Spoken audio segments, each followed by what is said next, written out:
పాత కాలంలో కుండల వంటకాలు ఒక మనసు హత్తుకునే కథ. పల్లెటూరి వాతావరణం, ఉదయాన్నే కోడి కూతలు, పొలాల నుంచి వచ్చేట్టు చల్లటి గాలి.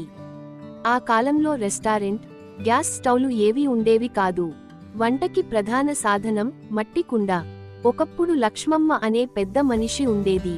తెల్లవారక ముందే లేచి ముందుగా బట్టలు కట్టుకుని బావి దగ్గరికి వెళ్ళేది. బావి నుంచి నీళ్లు తెచ్చుకుని అవి జాగ్రత్తగా మట్టి కుండల్లో పోసేది. కుండలో వేసిన వంట రుచికి మించి ఇంకోటి ఉండదు అని మా అమ్మమ్మ చెప్పిన మాట ఇప్పుడు కూడా గుర్తొస్తుంది. వంట ఎలా చేసేది? కింద మట్టి చులా కట్టేది, వేప చెక్కలు పెట్టి మంట వెలిగించేది.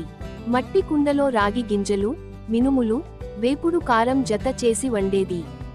గుడ్డలతో కుండ పైన కప్పి నెమ్మదిగా ఉడికించేది. అదే కూర వాసనతోనే పొరుగింటివారికి కూడా ఆకలేసేవంత. ఆ రోజు పండుగ రోజు. పల్లెలో సంబరాలు.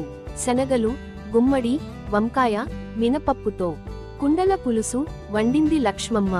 మంట బాగా తక్కువగా పెట్టి ఆవిరి వాసన వస్తున్నప్పుడు పిల్లలు పక్కనే కూర్చుని గ్రేటర్ దేన్ అమ్మమ్మ, అయిపోయిందా? ఇంకా నెమ్మదిగా మగ్గాలి, అప్పుడు గింజలు చప్పుడేస్తాయి బంగారం.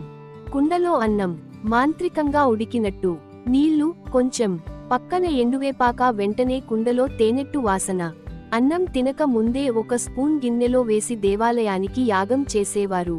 ఆ వంటకాలు చేస్తూ అమ్మమ్మ ఇలా అనేది, గ్రేటర్ దేన్ కుండలో వంట అంటే రుచి కాదు, మనసు, సహనం, ధర్మం వేసే వంట అది.